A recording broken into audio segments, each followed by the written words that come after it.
Esto es Patio de Honor. Volvemos entonces. Estamos con el doctor Alberto Borea. Él es, por supuesto, constitucionalista, especialista en diversos temas. Y yo le quería empezar consultando primero. Muy buenas noches, bienvenido como siempre a Canal N. Quería consultarle primero, vamos a la coyuntura, a la situación legal del presidente de la República, Pedro Castillo. ¿Es bastante complicada una investigación en el ejercicio de sus funciones? No, fíjate tú, una investigación es distinto a una iniciación de un proceso penal, claro. ¿No es verdad? Y en este momento no cabe duda que hay una investigación por una cantidad de hechos que no son, vamos a ver qué cosa sale, sino de afirmaciones que han sido realizadas por él y que no han sido cumplidos y que, a mi entender, antes de hablar de procesos de infracción constitucional o de delitos, cabe hablar directamente de la vacancia. Yo creo que hay muchos ciudadanos, entre ellos nosotros en la Unidad Democrática de Centro, que hemos planteado primero tranquilos, déjenlo, que se reforme en los primeros meses, las primeras semanas, después le hemos dicho, bueno, renuncia. Y después hemos visto cómo se ha ido agravando esta situación. Y se ha ido agravando esta situación no por situaciones ajenas a él. Mira, son situaciones absolutamente concretas de él. ¿Por qué no ha dado la lista de Zarratea? Esa es una inmoralidad, porque ahí se realizaron actos que estaban contra toda norma. ¿Por qué no nos ha contado de la chanchita que él dijo que estaba recogiendo dinero de parte de empresarios? ¿Cuánto recogió? ¿A quién les pidió? ¿Dónde está esa plata? Todavía no nos ha contado. ¿Qué cosa dijo respecto al tema de Pacheco? Ni una palabra. De los sobrinos, todavía ni una palabra. Y siguen prófugos además, ¿no? Exactamente, ¿no es verdad? El no solo hecho de presentarse sin preparación para ejercer un cargo es desde ya una situación absolutamente inmoral, ¿no? No solamente él, fíjate tú, el partido que lo lanzó, que se llena la boca diciendo que es un partido y que por él han ganado y todo lo demás, es primeramente el que entra en esta incapacidad moral. Porque ¿cómo se te ocurre a ti lanzar a la presidencia de la República a un sindicalista básico que no tiene noción del Perú? Porque eso es lo que ha dicho el ciudadano Sarrón. No, y el ciudadano Sarrón también. Y Bellido. Entonces tú te das cuenta que ahí hay una incapacidad moral permanente que luego se prorroga con el tema de los ascensos, que luego sale con el tema de la licitación de Petroperú, que luego sale con el tema de la tesis, que eso sí es un escándalo absolutamente personal. O sea, ¿quién quisiera tener como profesor a una persona que copia directamente el 50% de sus, comillas, tesis, ¿no es verdad? Porque ¿quién quisiera tenerlo? Entonces todo eso es una incapacidad moral permanente y yo creo que eso tiene que ser declarado a través de un proceso de vacancia. El tema penal lo veremos después, cuando efectivamente haya salido de la presidencia de la República y entonces, caso por caso, tendrá que ir dando cuenta de lo que es la responsabilidad penal, que es personal. Ahora, doctor Borea, pero ¿cómo haríamos con el tema de la vacancia si ya han habido 2 intentos de vacancia a Pedro Castillo y no se han alcanzado los votos y al parecer no tendrían los votos hasta el momento? Algunos han planteado modificar el reglamento del Congreso y reducir el número de votos. ¿Esto es viable? Mira, yo prefiero hacer una invocación permanente a los miembros del Congreso de la República que están modificando eventualmente textos con una circunstancia por una circunstancia muy concreta. Es verdad, como dice aquí a quien ha sido, presidente de la Cámara Suprema de Justicia en Inglaterra, el Lord Jonathan Samtion, que incluso en un país sin constitución como son ellos, pero que tienen normas, que cambiarlas es más difícil que cambiar la norma de una constitución escrita en un país como lo nuestro, tienes que hacer con lo que se llama convenciones constitucionales, acuerdos, y eso es lo que hay que promover en el Congreso. Y no hay que tenerle miedo a conversar, porque el Congreso es precisamente para conversar.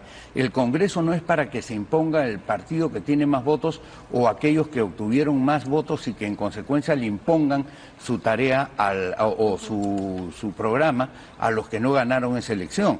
Por eso es que tenemos que ir hacia acordar cómo vamos a hacer, porque creo que todos los peruanos nos damos cuenta que Pedro Castillo verdaderamente es insoportable, o sea, no se puede soportar, es insostenible en un país. En consecuencia hay que hacerle una invocación permanente al Congreso, creo que actos como el de ayer, pero por ejemplo yo le haría en este momento, para que quede más o menos claro qué cosa es lo que hay que hacer y de qué manera hay que caminar, llamar por ejemplo a gente de primer nivel que tenga experiencia jurídica, pero también política.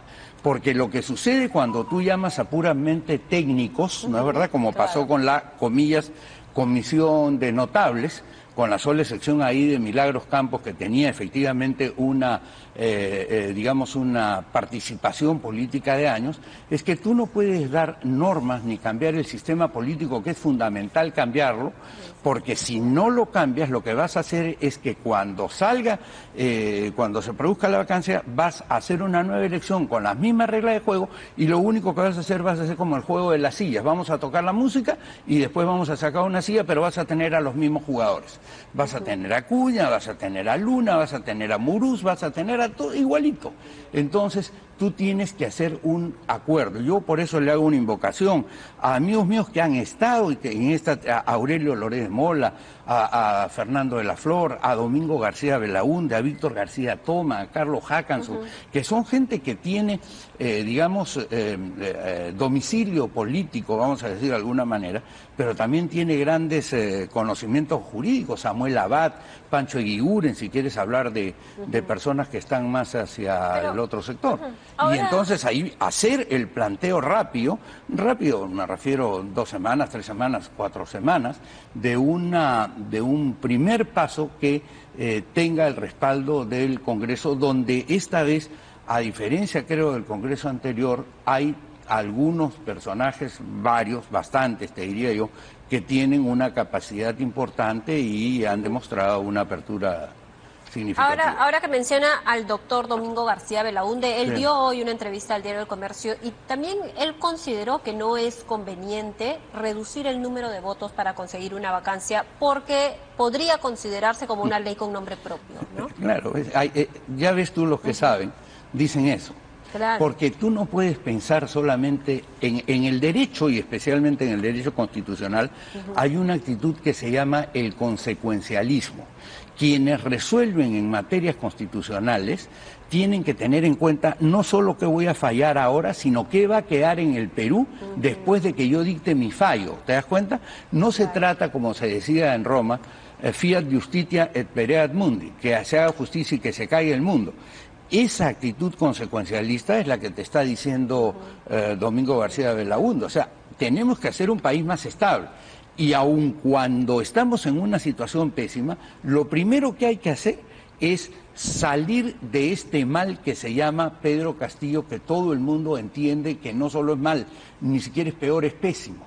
Y luego de que sales de él, o sea, eventualmente empiezas a enhebrar o aplicas un sistema con tiempo. Mira tú, una de las tragedias o una de las razones por las cuales el Perú no se reestructuró después de la huida de Fujimori en el año 2000, fue porque se quiso hacer la transición en 8 meses y no dar el espacio que Paniagua sí permitía. Mira tú ese gabinete con Paniagua, con Pérez de Cuellar, con Inchauste y con Diego García Sayán, con todos ellos, que hubieran permitido un trabajo verdaderamente consciente y estaba trabajando la Comisión de Reforma Constitucional con Carlos Fernández Cesareo, con Domingo García Belaúnde, con Víctor García Toma, en fin, con Samuel Abad, con los mejores juristas del Perú. Estaba Magdiel González, Javier Alborlandín.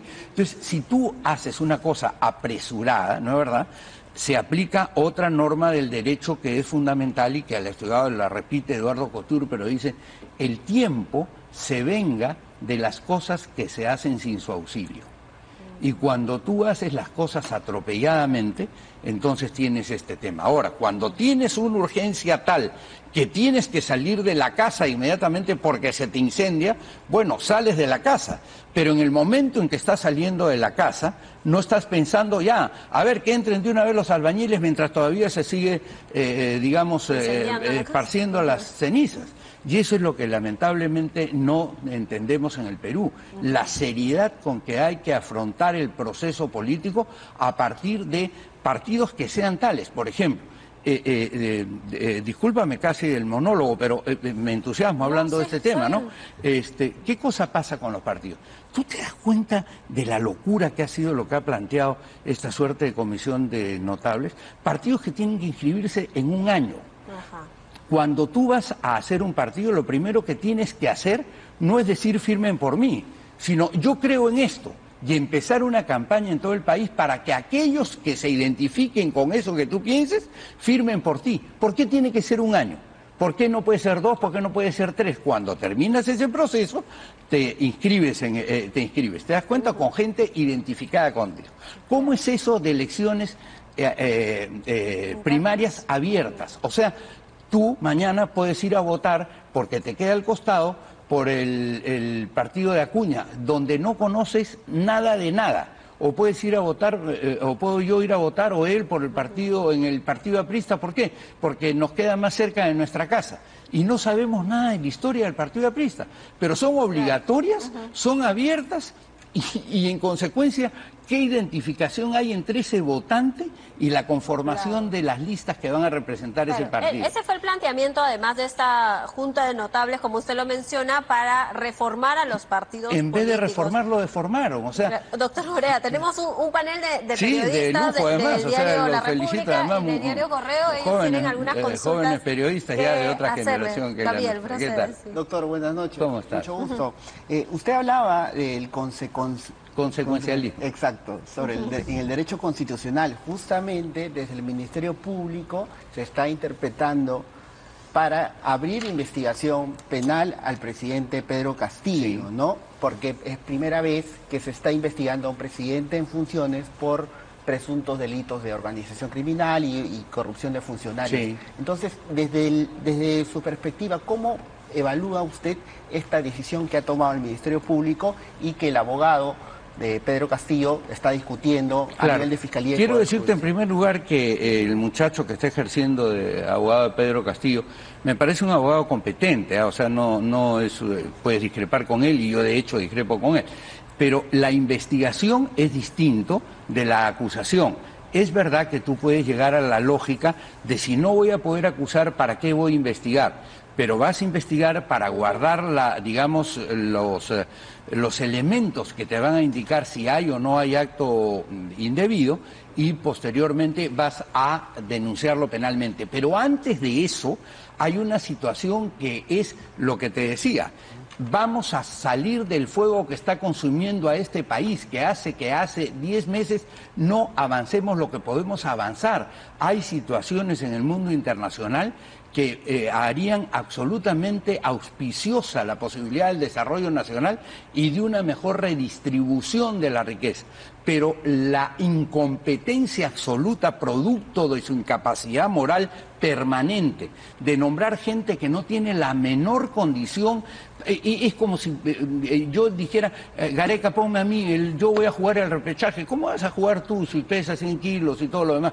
No tengo condiciones y sin embargo Gareca viene y me pone. Es decir, lo votamos a Gareca al día siguiente, en esa misma tarde. Eso es lo mismo que tenemos que hacer en este momento, salir del problema. Y yo quiero hacerle una invocación a todos los parlamentarios del Perú, que más allá de los defectos que tengan, de las debilidades que tengan, hay un compromiso, que es el compromiso nacional. Y eso tiene que estar por encima de si me quedo sin curul o me quedo con curul. Nadie les ha dicho, por cierto, que se vayan con tal de que ejerzan la vacancia. Ya veremos, esa es una discusión posterior. Ahora tenemos una discusión inmediata. Que se vaya este ciudadano porque cada día le hace más daño al Perú. Fíjate el ministro de Agricultura que nombró, fíjate que nombró al ministro de Educación, a este Iber Maraví, fíjate que no dijo una sola palabra cuando lo de Abimael Guzmán, es decir, no sintonizó ni con el 99.8% o 9% de la población que estamos en contra del terrorismo. Eso es una incompetencia moral permanente. Un país que ha sufrido lo que ha sufrido el Perú No puede seguir eso, por eso invoco a los parlamentarios, habiendo sido yo senador y diputado, ¿no es verdad?, a que, y además un título que a mí me llena más de orgullo que todos, miembro del Foro Democrático, es decir, de quienes luchamos por la recuperación de la democracia en el Perú, eso yo les pido, hagan la tarea que les corresponde. El parlamentario tiene que saber, pero tiene que tener coraje para decidir. Yo escuché el otro día una declaración de Castillo que le decía al Parlamento, dejémonos de discusiones vanas. No, el Parlamento lamentablemente ha tenido que entrar en muchas de estas discusiones porque lo que ha hecho Castillo como presidente es intragable. ¿Qué va a hacer la representación nacional cuando te nombra a Iber Maraví? ¿Se va a quedar callada la boca? ¿Qué va a hacer la representación nacional cuando se realizan actos de violencia en las minas y la policía es ordenada de no hacer nada y de ver cómo se desaparece y se evapora la riqueza del Perú? No tiene que intervenir el Congreso, al contrario, tiene que intervenir el Congreso. Entonces, para evitar tener que intervenir tanto, entonces de una vez hagan su tarea ya, ok, salgan de este ciudadano, ok, salgamos de este ciudadano. Doctor, y después vemos lo demás. Y antes de proceder con la siguiente pregunta, ¿pero esto implicaría que se quede la vicepresidenta Dina Boluarte o no? Mira, ese es un tema de convención constitucional. Por cierto, ella ha realizado algunos actos incompatibles con el ejercicio de la función de vicepresidenta, como auspiciar intereses privados de asociaciones. No tienen, por cierto, la gravedad. En el derecho hay dos figuras que son muy importantes y una de ellas es la proporcionalidad. Entonces, hacer que una persona deje de estar en esta situación cuando no tienes, además, otra vez el consecuencialismo, ¿a dónde volteas?, podría ser una salida. La otra puede ser que vaya el presidente del Parlamento o la presidenta del Parlamento. Esto de lo que se le ha acusado a María del Carmen Alba hace poco, que le han descubierto, entre comillas, un audio, está diciendo una cosa que no tiene nada de delictual, nada de delictual. Lee, por ejemplo, el artículo de Patricia del Río esta mañana también en El Comercio. O sea, tú puede querer, pues, que quiera, ¿no es verdad?, pero eso no convierte ese acto en inconstitucional ni en delictual. Ahora, el problema de la señora Boluarte es que se lanza junto con Castillo en otra de las muestras de la incapacidad moral permanente de Castillo a la vicepresidencia, no teniendo la posibilidad de hacerlo porque trabajaba en un organismo del Estado. Y ni siquiera en el organismo del Estado encargado de los deportes, el IPD, no, trabajaba en la RENIEC. Entonces tú te das cuenta de la manera tan desaprensiva con que han conducido el país desde antes de asumir el poder. Y en eso tiene la culpa Cerrón y quien llevó a Castillo y a toda su gavilla al gobierno. Si me permite, nuestro colega Pierre Espíritu también tiene una consulta. Sí, comparto esa indignación de que Pedro Castillo no sabe elegir para nada ministros. Ya lo demostró en el Ministerio de Agricultura, que con Arce y con SEA, que no estaban preparados para nada para esta crisis alimentaria y agraria que se viene. Pero quería preguntarle sobre el fiscal de la Nación. ¿El fiscal de la Nación está actuando conforme a la Constitución en esta investigación o puede hacer algo más? Mira, yo creo que el fiscal de la Nación está actuando como tiene que actuar un fiscal, digamos en estos casos, con tranquilidad, estudiando los expedientes.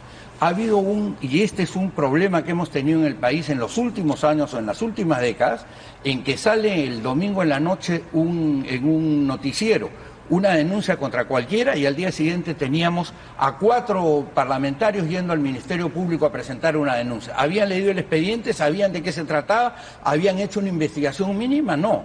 Y sin embargo metían a la persona en un problema del cual después su honor y además el propio país es difícil que se recupere porque vas devaluando a las personas que están en el proceso político.